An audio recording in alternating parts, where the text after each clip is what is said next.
श्रीमद् भागवत। स्कंद 6, अध्याय 18, दिति का व्रत, जो कि कश्यप मुनि बता रहे हैं किस तरह ये वेदांत प्रभु जी की आवाज नहीं आ रही। आ रही है प्रभु जी, आ रही है। हरी। आ रही है। आ रही है प्रभु।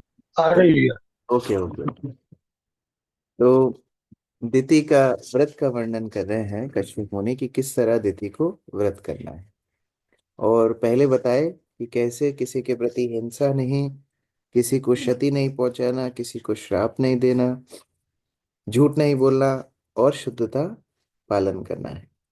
अभी श्लोक संख्या 48 से आगे।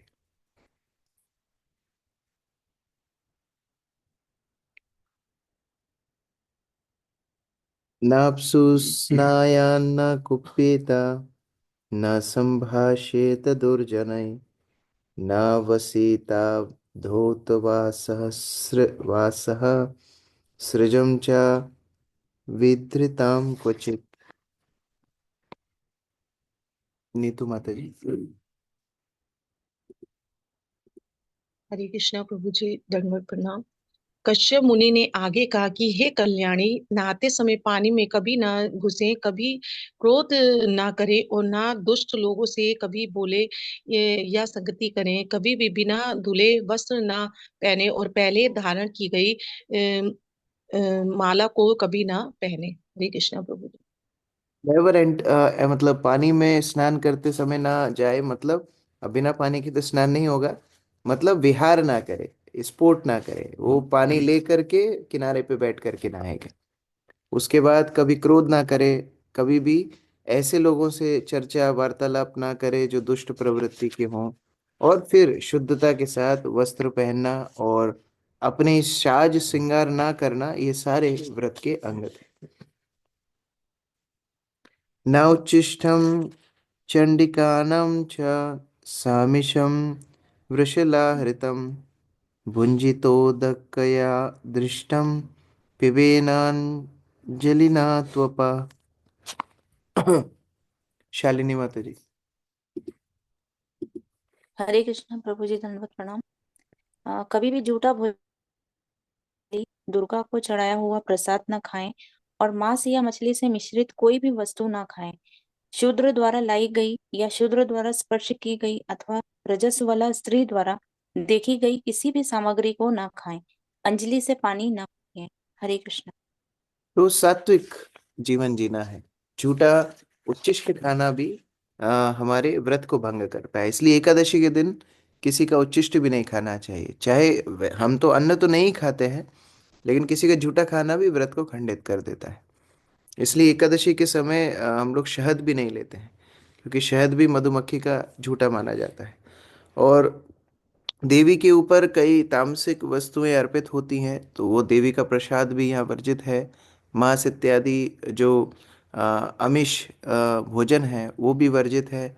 और जो अशुद्ध अवस्था में स्त्री है या अशुद्ध अवस्था में पुरुष है, उनके द्वारा स्पर्श या देखा गया वस्तु को भी नहीं लेना। ये कठिन व्रत उनको बता रहे हैं। धर्मपाल प्रभु।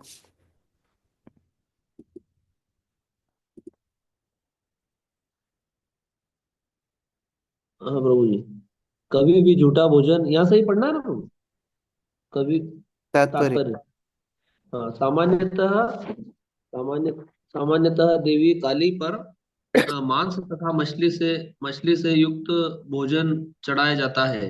अतः कश्यप मुनि ने अपनी पत्नी को ऐसे झूठे प्रसाद को ग्रहण करने के लिए मना किया है। वास्तव में वैष्णव को देवताओं पर चढ़ी हुई किसी भी भोज्य सामग्री को ग्रहण करने की अनुमति नहीं है।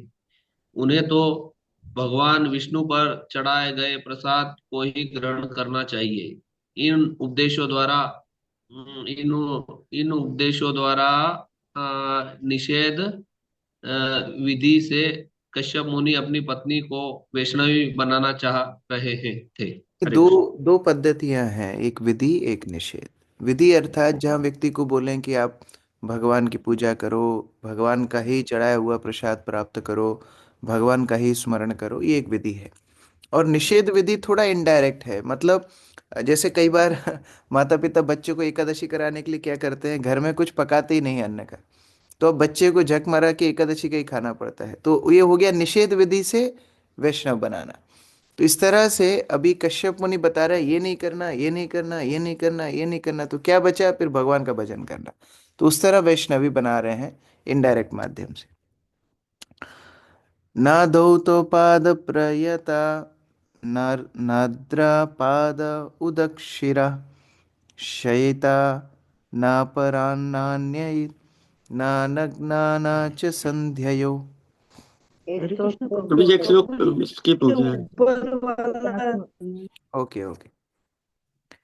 न चुष्टास्पृष्टशलीला सन्ध्यायां मुक्तमूर्धजा अनर्चिता संयत्वा न संविता बहिश्चरेत्। मंजू रानी माता जी।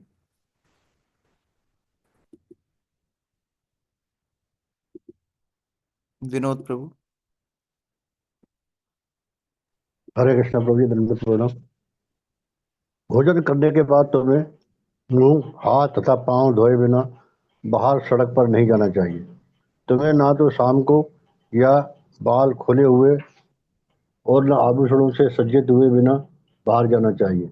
जब तक वाणी का संयम न हो और शरीर ठीक से ढका न हो तब तक तुम्हें घर से बाहर नहीं जाना चाहिए। हरे कृष्ण प्रभु। तो ये सब सामान्य भी शुद्धता के लिए बहुत आवश्यक है। जो सात्विक जीवन चाहते हैं, सात्विक विचार चाहते हैं, इंग्लिश में बोलते हैं पॉजिटिव एनर्जी चाहते हैं, उनको शुद्धता रखनी चाहिए। जैसे भोजन के पहले और बाद में दोनों मुंह हाथ पाँव धोने चाहिए। पहले पाँव भी धोते थे क्योंकि वो व्यवस्थाएं होती थी, आजकल वो व्यवस्था नहीं, कम से कम हाथ मुंह तो धोना ही चाहिए, और यथासंभव जहाँ हो वहाँ पाँव भी धोने चाहिए। इसके अलावा बाल हमेशा बांध करके रखना चाहिए। पुरुषों को भी जो शिखा है बांध करके रखना है, और जो माताएं हैं उनके भी बाल बांध करके रखना है। केवल अभद्र या अभद्र नहीं, शोकजनक स्थिति में बाल खोले जाते हैं। जैसे जब किसी के घर में कोई मर जाता है तब शिखा खोल करके व्यक्ति शमशान में जाता है, ये एक सूचक है कि हमारे घर में शोक हो गया। तो इसीलिए शिखा हमेशा बांध के, कई साधु भी अभी ऐसे हैं लंबे लंबी जुल्फें रख करके घूमते हैं, तो ये ठीक नहीं है। और माताओं को भी हमेशा बाल बांध करके रखना चाहिए। सुंदरता भद्रता में है, सुंदरता लज्जा में है, सुंदरता अभद्रता में नहीं है। तो इस प्रकार से अगर व्यक्ति ठीक प्रकार से संयम में हो, और यहाँ पर शरीर को भी पूर्ण रूप से ढकने के लिए बोल रहे हैं, ऐसे वस्त्र भी हो, तो फिर ये सतोगुण का लक्षण है। अन्यथा यहाँ तमोगुण के प्रभाव से व्रत खंडित हो जाएगा, ऐसा कश्यप मुनि बता रहे हैं। दीपिका माता जी। कश्यप मुनि ने अपनी पत्नी को सलाह दी कि जब तक ठीक से अलंकृत और वस्त्र भूषित न होए बाहर न निकले। उन्होंने आजकल की भांति चारों ओर प्रचलित मिनी स्कर्ट पहनकर बाहर निकलने की अनुमति नहीं दी। प्राचीन सभ्यता के अनुसार जब कोई स्त्री बाहर निकलती है तो वह अपने शरीर को ठीक से ढके रहती है, जिससे कोई उसे पहचान न सके। इन सब विधियों को शुद्धि के लिए स्वीकार करना चाहिए। यदि कोई कृष्ण भक्ति करता है तो वह पूर्णतः शुद्ध हो जाता है और इस संसार के कलमश से बचा रहता है। प्रभुपाद ने कैसे कल्चर स्टैब्लिश किया होगा, जो अमेरिका में युवतियों का रहन सहन है या पहनावा है, या युवकों का भी, उनको धोती कुर्ता और साड़ी पहनाना, ये कितना बड़ा कठिन एक चैलेंज होगा। लेकिन प्रभुपाद ने कृष्ण भक्ति की शक्ति से ये किया। तो यहाँ प्रभुपाद अंतिम लाइन में वही लिख रहे हैं कि अगर कोई कृष्ण भक्ति का आश्रय लेगा तो शुद्ध हो जाएगा, और ये सारे जो भौतिक कल्मश हैं इनसे पवित्र हो जाएगा। न धौता पाद प्रयता नर्ता पाद उदक्षिरा सहिता न परान्नानेर न नग्ना न च संध्ययो। हंसराज प्रभु। हरे कृष्णा प्रभु जी। तुम्हें ना तो दोनों पांव धोए बिना या शुद्ध हुए बिना, ना ही गीले पांव अथवा अपना सिर पश्चिम या उत्तर करके सोना चाहिए। सूर्योदय अथवा सूर्यास्त के समय निर्वस्त्र होकर तथा अन्य स्त्रियों के साथ नहीं लेटना चाहिए। हरे कृष्ण प्रभु जी, धन्यवाद प्रणाम। धौतवासा शुचिर्नित्यं सर्वमङ्गलसंयुता पूजयेत् प्रातरासात् प्राक् गोविप्रान् श्रियमच्युतम्। शोभा माता जी। हरे कृष्णा। मनुष्य को चाहिए कि धुला वस्त्र पहनकर सदैव शुद्ध रहकर तथा हल्दी चंदन और अन्य मांगलिक सामग्रियों से अलंकृत होकर कलेवा करने के पूर्व गायों, ब्राह्मणों, ऐश्वर्य की देवी लक्ष्मी तथा पूर्ण पुरुषोत्तम भगवान की पूजा करें। हरे कृष्णा। शुद्ध अवस्था हो, शुद्ध स्थिति हो, शुद्ध चिंतन हो, और सुबह सुबह भोजन के पहले भी भगवान का आराधना, भगवान का स्मरण, गायों का स्मरण, ब्राह्मणों का स्मरण, ये सब करते हुए फिर आगे जीवन अपना दिनचर्या शुरू करें। आरती माता जी। यदि किसी को गायों तथा ब्राह्मणों का सत्कार करने तथा पूजा करने की शिक्षा दी जाए तो वह वास्तव में सभ्य बन जाता है। परमेश्वर की पूजा की संस्तुति की जाती है और श्री भगवान को गायें तथा ब्राह्मण अत्यंत प्रिय हैं। नमो ब्राह्मणाय देवाय गो ब्राह्मण हिताय च। दूसरे शब्दों में यह कह सकते हैं कि जिस सभ्यता में गायों तथा ब्राह्मणों का आदर नहीं होता उसे धिक्कार है। ब्राह्मणों का गुण प्राप्त किए बिना और गायों को सुरक्षा प्रदान किए बिना कोई आत्म सिद्ध नहीं बन सकता। गोरक्षा से प्रचुर दुग्ध सामग्री की निश्चिंता आती है और उन्नत सभ्यता के लिए यह परम आवश्यक है। गोमांस खाकर सभ्यता को दूषित नहीं करना चाहिए। जब कोई सभ्यता अग्रसर होती है तभी वह आर्य सभ्यता कहलाती है। मांस के लिए गोवध न करके सभ्य मनुष्यों को उसके दूध से अनेक वस्तुएं बनाकर समाज की दशा सुधारनी चाहिए। यदि मनुष्य ब्राह्मण संस्कृति का अनुसरण करे तो वह कृष्ण भक्ति में दक्ष हो सकता है। तो कोई भी कर्मकांड ऐसा नहीं है जो बिना गाय के हो सके। कोई भी आध्यात्मिक कार्य ऐसा नहीं है जो बिना गाय के हो सके। इसीलिए गाय का पालन करना सनातन संस्कृति में भी बहुत महत्वपूर्ण है, कर्मकांड में भी बहुत महत्वपूर्ण है, और भक्ति में भी बहुत महत्वपूर्ण है। कई लोग ये कैलकुलेशन नहीं समझ पाते हैं कि कैसे गाय हमारे जीवन के लिए बहुत बहुत महत्वपूर्ण है। जैसे जब तक वृक्षों के बारे में हम चिंतन नहीं करेंगे कि वृक्ष हमारे लिए क्यों महत्वपूर्ण है, हम वृक्ष काटते जाएंगे। लेकिन जब चिंतन करेंगे नहीं, वृक्ष के कारण ये सुविधाएं हमारे जीवन में है, वृक्ष नहीं रहेंगे तो हम जीवित नहीं रहेंगे। उसी प्रकार गाय का भी हमारे जीवन में क्या क्या उपलब्धि है, ये समझने में अभी हमें बहुत समय लगेगा। लेकिन अगर हम सामान्य चिंतन भी करें कि भगवान कृष्ण को अति प्रिय जो गाय है उसकी सेवा होनी चाहिए, जो कृष्ण को प्रिय है उनकी सेवा हम करते हैं। हम तुलसी को क्यों सेवा करते हैं? कृष्ण प्रिय से, कृष्ण को प्रिय है। हम लोग सात्विक आहार क्यों करते हैं? कृष्ण सात्विक पसंद करते हैं। तो जो जो कृष्ण को पसंद है वो कार्य हम करते हैं। तो इसीलिए गाय की सेवा होनी चाहिए। ये आध्यात्मिक उन्नति के लिए बहुत महत्वपूर्ण है। स्त्रियो वीरवतिश्चरित चर्चित स्रागन्धबलिमण्डनै पतिं चार्चयोपतिष्ठेत ध्यायेत् कोष्ठगतं च तम्। रेखा माता जी।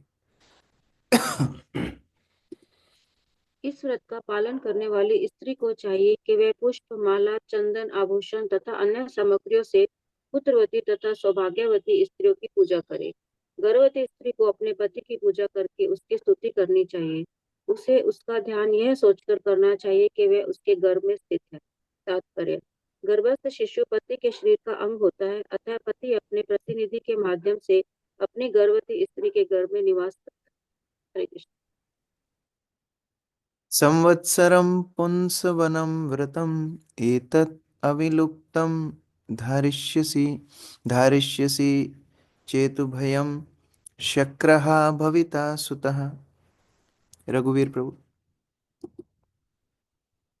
कृष्ण प्रभु जी। कश्यप मुनि ने आगे कहा, यदि तुम श्रद्धा पूर्वक कम से कम 1 वर्ष तक इस व्रत में लगी रहकर इस पुंसवन अनुष्ठान को करोगी तो तुम्हारे एक पुत्र उत्पन्न होगा जो इंद्र का वध करेगा। किंतु यदि इस व्रत को करने में कुछ भी त्रुटि रह गई तो तुम्हारा पुत्र इंद्र का मित्र बन जाएगा। हरे कृष्ण। तो इस तरह व्रत का अनुसरण करने के लिए उपदेश कश्यप मुनि ने दी। बाणमिति अभ्युपेत्येथा दिति राजन महामनः कश्यपाद गर्भम आधत्त व्रतम चांजो दधार सा। स्वाति माता जी।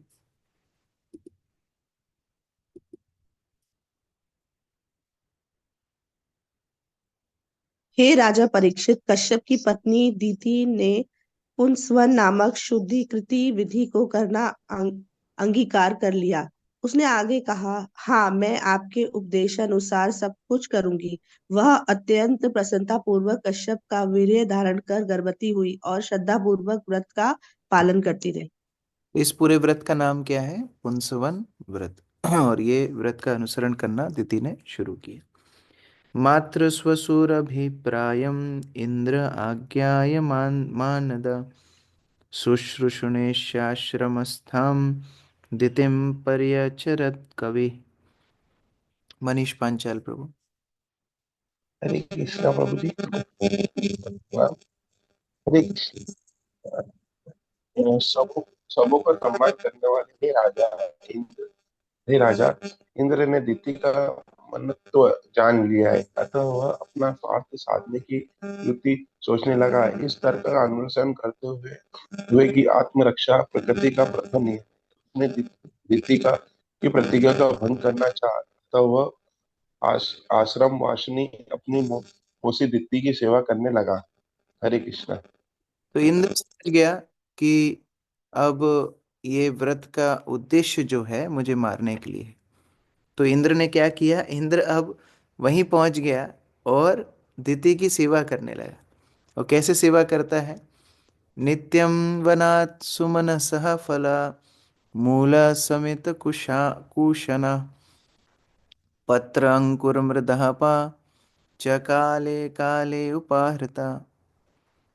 ओजस्विनी माता जी। इंद्र प्रतिदिन जंगल से फूल, फल, कंद तथा यज्ञ के लिए समिधा लाकर अपनी मौसी की सेवा करने लगा। वह उचित समय पर कुछ घास, पत्तियां, कलियां, मिट्टी तथा जल भी ले आता था। हरे कृष्ण। इसलिए हम लोग पहले भी चर्चा कर रहे थे, अति श्रद्धा चोरेर लक्षण। ज्यादा कोई श्रद्धा दिखाए, पूजा करे, सम्मान करे, चापालूसी करे, मक्खन पॉलिश करे, समझ जाना मन में कोई और विचार है। एवं तस्य व्रतस्थाय व्रत छिद्रम हरेर्नृपा प्रेप्सु प्रयचरत झिन्नो मृगहेव मृगाकृति। और दिति मनी मन वैसे ही प्रसन्न होने लगी। देखो व्रत का क्या प्रताप है। पुत्र तो बाद में जन्म लेगा इंद्र को मारने के लिए, पहले से ही इंद्र हमारा नौकर बन गया है। तो इस तरह से यहाँ विचार हो रहा है। यमुना रानी माता जी।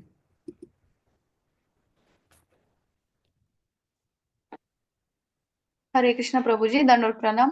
हे राजा परीक्षित, जिस प्रकार बहेलिया हिरण को मारने के लिए हिरण की खाल पहन कर छन्न वेश धारण करता है, उसी प्रकार से इंद्र हृदय से दिति पुत्रों का शत्रु किंतु बाहर से मित्र बनकर अत्यंत श्रद्धा पूर्वक दिति की सेवा करने लगा। इंद्र का मंतव्य दिति के व्रत के अनुष्ठान में त्रुटि निकालकर उसे धोखा देना था, किंतु साथ ही वह नहीं चाहता था कि कोई उसे पहचान सके, इसलिए वह अत्यंत सतर्क के साथ उसकी सेवा करने लगा। हरे कृष्ण। ऐसे कई लोग होते हैं हमारे जीवन में जो ऐसा प्रदर्शन करते हैं कि हम बहुत आपकी मदद करना चाहते हैं, लेकिन वो एक अवसर मात्र ढूंढते हैं आपकी निंदा करने के लिए। और इसीलिए वैष्णवों को इन सब वस्तुओं से परे होना चाहिए। इन सभी वस्तुओं से व्यक्ति को अपेक्षा नहीं होनी चाहिए। जो आज जय जयकार कर रहे हैं, कल वही मुर्दाबाद मुर्दाबाद भी करेंगे। तो जो जय जयकार में फूल जाएगा वो मुर्दाबाद मुर्दाबाद में परेशान हो जाएगा। इसीलिए तृणात अपि सुनीचेना तरोरिवा सहिष्णुना, यही मंतव्य के साथ व्यक्ति चलेगा तो हमेशा खुश रहेगा। अनासक्त वैष्णव को रहना चाहिए, चाहे कोई सम्मान करे चाहे नहीं करे। न आद्य गच्छेद व्रता छिद्रम तत्परोऽथ महीपते चिंतां तीव्रां गतः शक्रः केन मे स्यच्छिवं तुवः। कौशल्या माता जी। हे विश्वेश्वर, जब इंद्र को कोई त्रुटि न मिली तो उसने सोचा, अब मेरा कल्याण कैसे हो। इस प्रकार वह गहरी चिंता में डूब गया। तो चिंतन कर रहा था, सेवा भी कर रहा था, अवसर ढूंढ रहा था कैसे ना कैसे व्रत भंग हो जाए। एक बार की बात है, एकदा एकदा सा तु संध्यायाम उच्छिष्टा व्रतकर्षिता अस्पृष्टवारी अधौतांग्री स्व सुष्वाप विधि मोहिता। ब्रजेश प्रभु।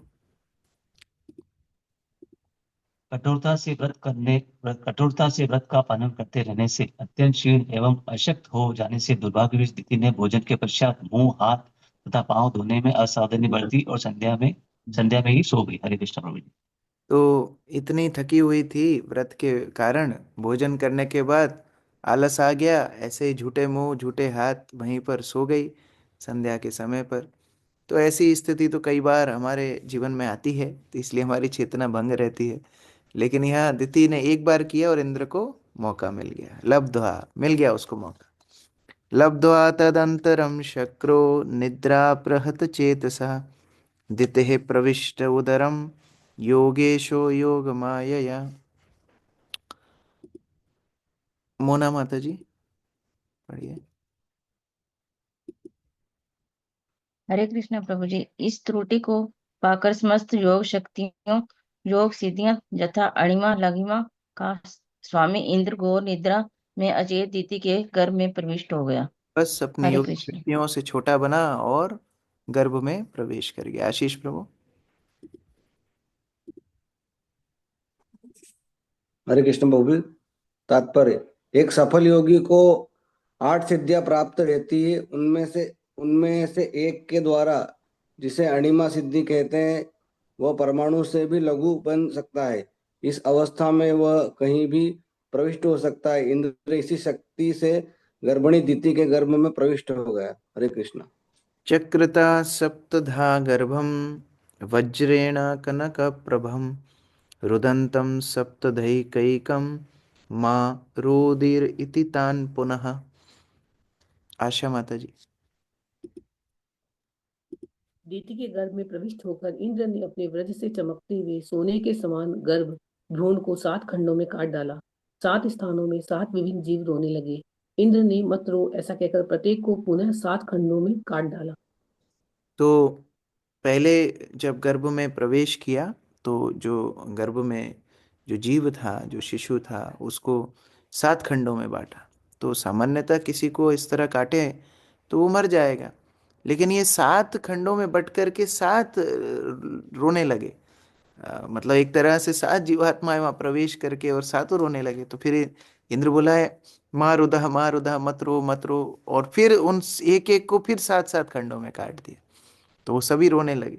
तो इसका मतलब कई जीव दिति के गर्भ में थे और उन सभी ने एक एक उस गर्भ के अंश में प्रवेश किया और सभी के सब रोने लगे।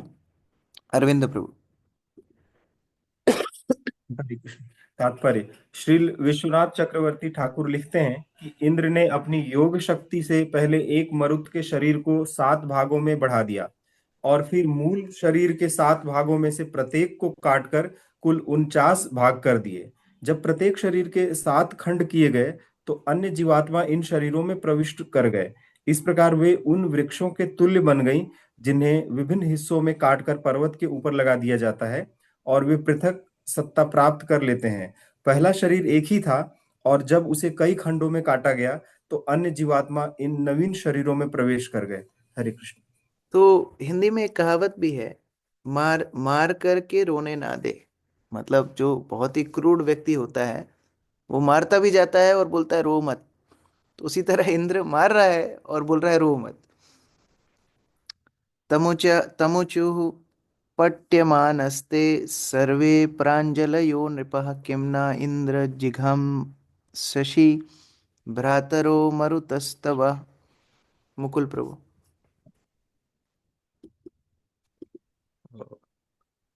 जब इंद्र ने ऊपर वाला प्रभु अत्यंत अत्यंत संतप्त होकर हाथ जोड़कर उन्होंने इंद्र से कहा, हे राजन, हे इंद्र, हम तुम्हारे भाई मरुदगण हैं, तुम हमें क्यों मार रहे हो।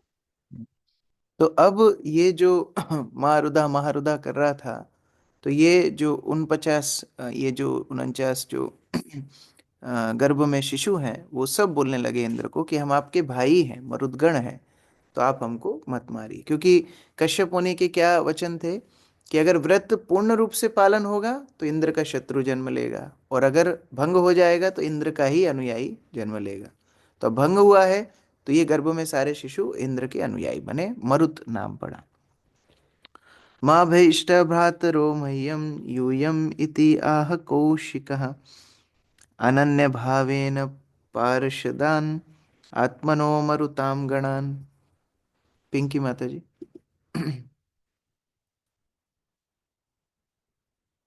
हरे कृष्ण प्रभु जी, दंडवत प्रणाम।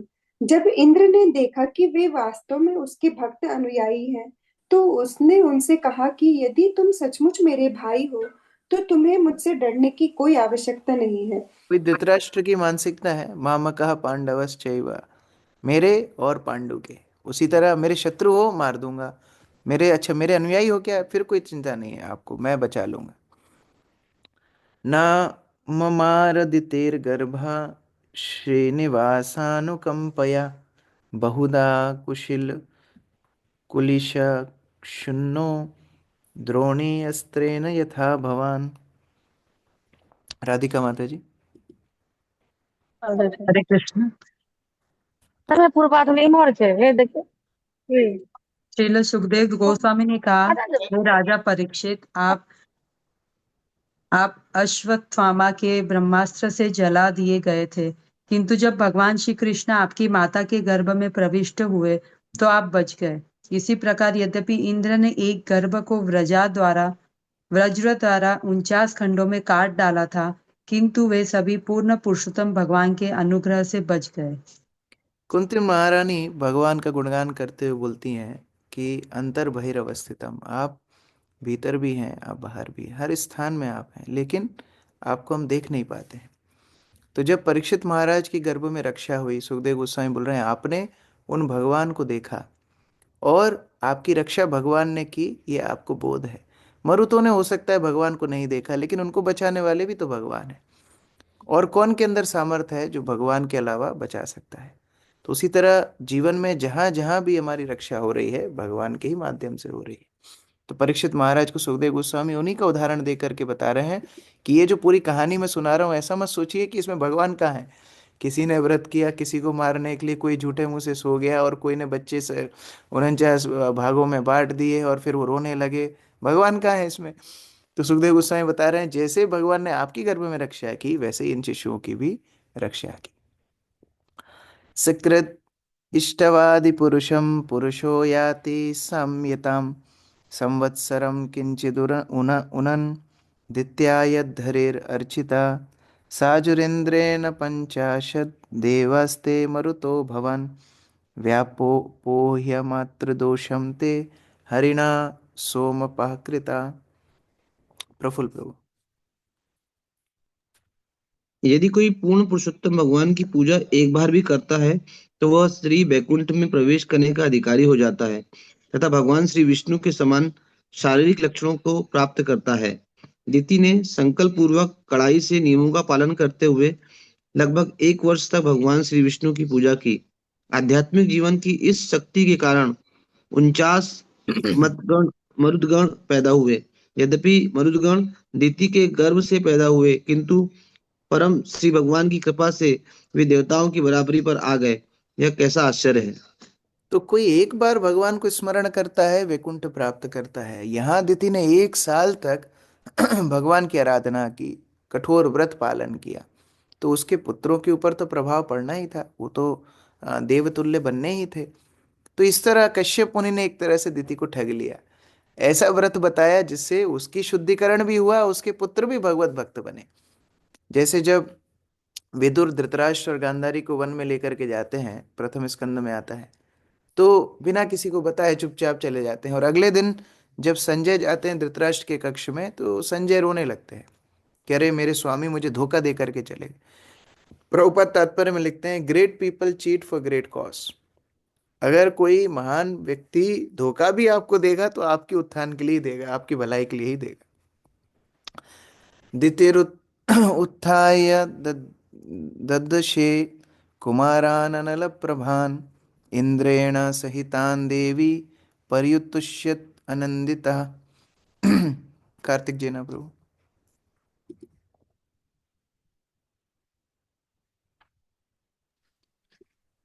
हरे कृष्ण प्रभु जी धन्यवाद। पूर्ण पुरुषोत्तम भगवान को पूजा करने की रीति पूर्णतया शुद्ध हो गई थी। जब वह बिस्तर से उठी तो उसने इंद्र समेत अपने उपवास पुत्र को देखा 49 पुत्र को देखा। ये 49 पुत्र अग्नि के समान तेजवान और इंद्र के मित्र थे, अतः वह अति प्रसन्न थी। तो अभी दिति की निद्रा भंग हुई, देखा 49 पुत्र हुए हैं, साथ में इंद्र भी खड़ा है, तो विस्मित हो गई कि हुआ क्या। तो अभी स्पष्टीकरण इंद्र दे रहे हैं। बड़ा बड़ा अक्षर एडी है वो इंद्रम महतातहं आदित्यानां भयावहम् अपत्यमिच्छन्ति अचरम व्रतमेतत् सुदुष्करन्। मीनू माता जी।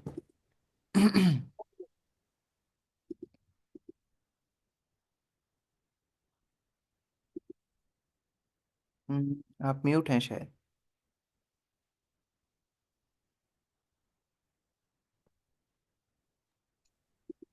तदंतर दिति ने इंद्र से कहा, हे पुत्र, मैं इस कठोर व्रत का इसलिए पालन कर रही थी कि तुम 12 आदित्यों को मारने के लिए एक पुत्र प्राप्त कर सकूं। अब कितनी स्पष्टता है, डायरेक्ट बोल रही है, तुमको मारने के लिए तो मैंने व्रत किया था, तुम सामने हो, अभी पुत्र भी हो गए, तुमको मार क्यों नहीं रहे। एक संकल्पितः पुत्र सप्त सप्ता भवन कथम यदि ते विदितं पुत्र सत्यम कथ्य ममामृषा। महारानी माता जी।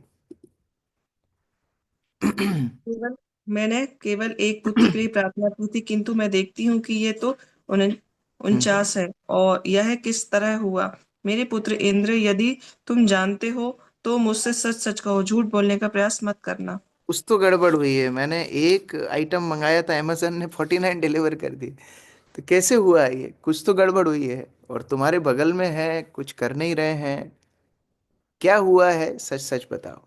इंद्र बता रहे, इंद्र उवाच अम्बा तेहं व्यवसितम् उद्धारयागतोऽन्तिकम् लब्धान्तरो छिद्दं गर्भम अर्थबुद्धिर्न धर्मदृक्।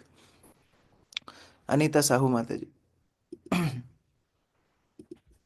इंद्र ने उत्तर दिया, हे माता, स्वार्थ से अंधा होने के कारण मैंने धर्म से मुंह मोड़ लिया था। जब मुझे ज्ञात हुआ कि आप आध्यात्मिक जीवन का महान व्रत धारण कर रही हैं, तो मैं उसमें कोई त्रुटि निकालना चाहता था, और जब मुझे त्रुटि मिल गई तो मैं आपके गर्भ में प्रविष्ट हो गया, और मैंने गर्भ को खंड खंड कर दिया। इसीलिए ये जो बड़े बड़े तप व्रत अनुष्ठान लोग करते हैं, उसमें हमेशा ये रिस्क रहती है कि कुछ गड़बड़ होगी और लोग उसमें मजा लेंगे। इसीलिए कलौ तद हरि कीर्तना, जब भगवान का हरिनाम संकीर्तन होता है तो वो सारे के सारे त्रुटि कलमश से मुक्त होता है। नमिता माता जी।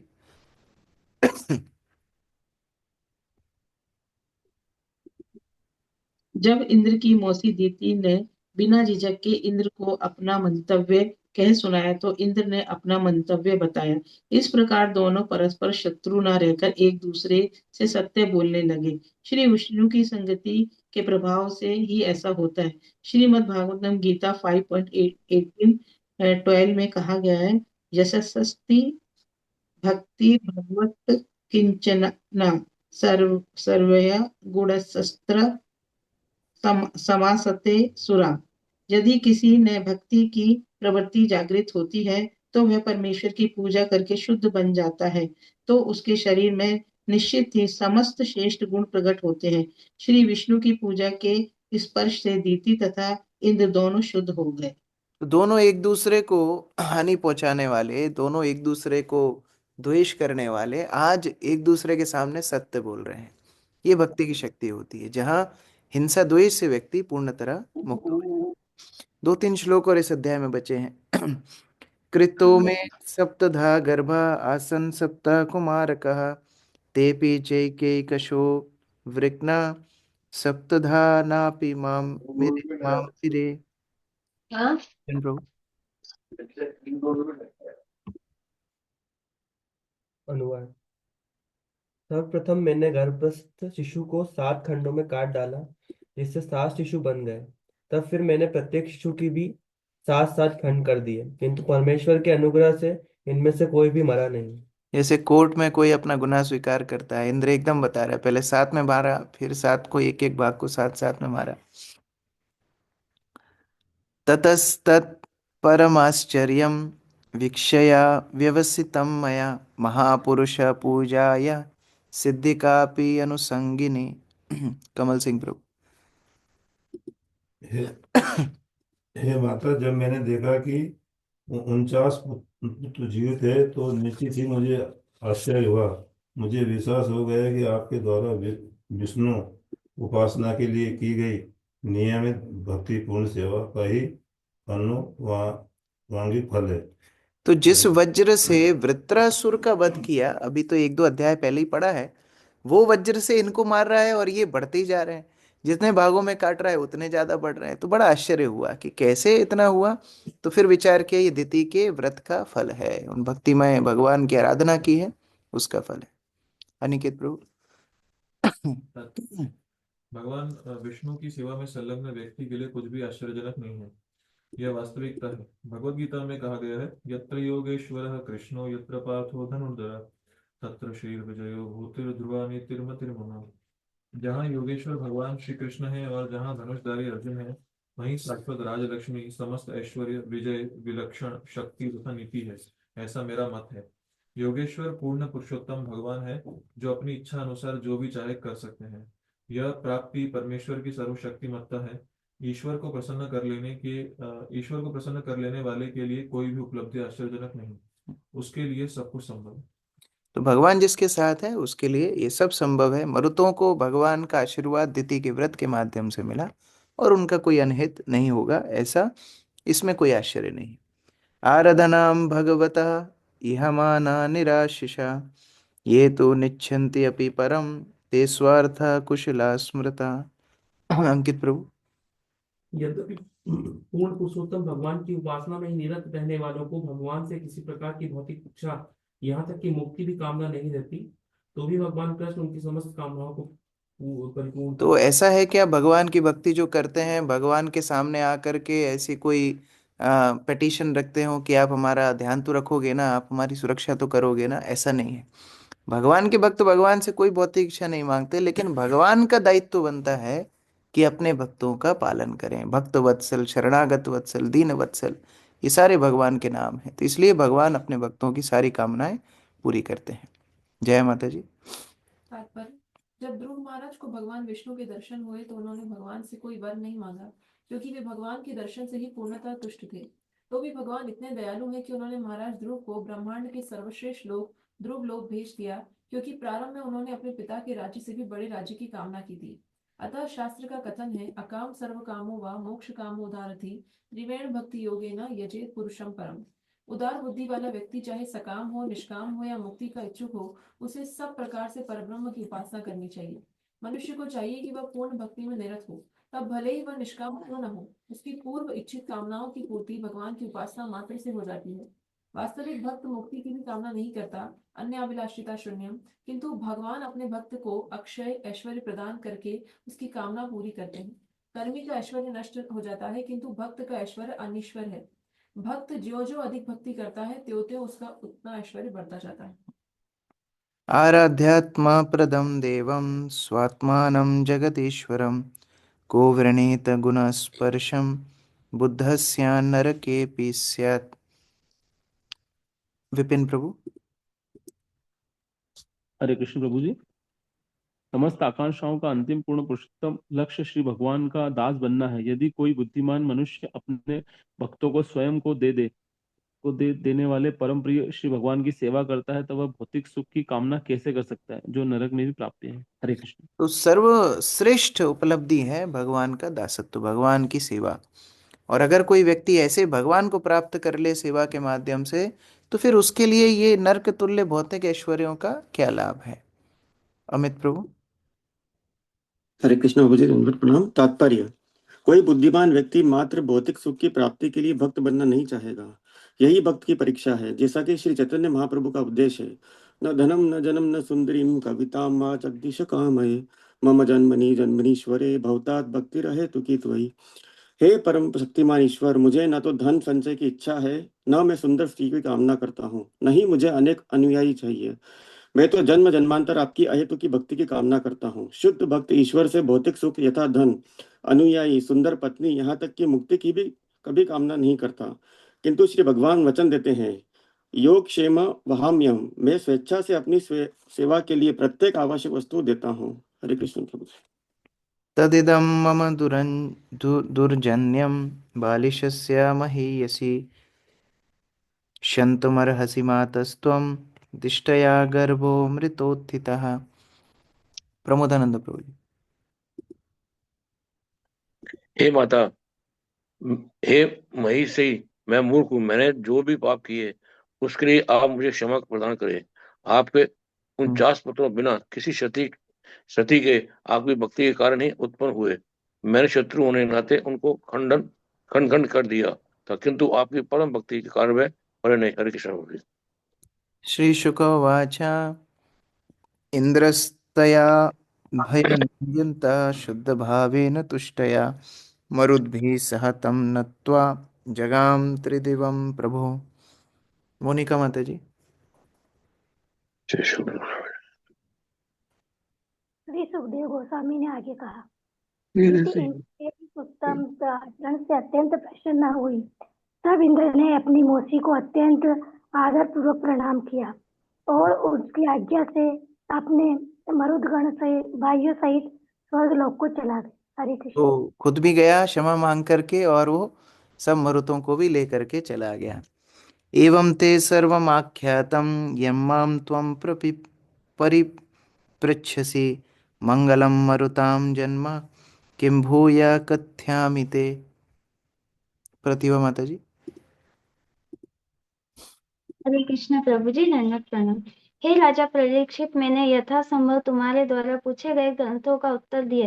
विशेष रूप से मैं मरुतों में इस शुद्ध मंगलकारी वर्णन के संदर्भ में अब तुम्हें आगे पूछना चाहता हूँ। पूछो, मैं उसे विस्तार से बताऊंगा। इस प्रकार श्रीमद् भागवत का पष्टम स्तंभ के राजा इंद्र का वध करने के लिए दीति का व्रत नामक 18वें अध्याय के भक्ति वेदांत तात्पर्य पूर्ण हुआ। हरे कृष्ण। प्रभुपाद की जय, समवेत भक्त वृंद की जय। तो आज एकादशी है। आज अगर शाम को भक्तों के पास समय हो तो 6:30 बजे वो लोग कीर्तन के लिए आ सकते हैं। हम लोग 1 घंटा कीर्तन करेंगे। आप लोग गौरांग 204 में अगर शाम को समय हो आ सकते हैं। हरे कृष्ण। प्रभुपाद की जय।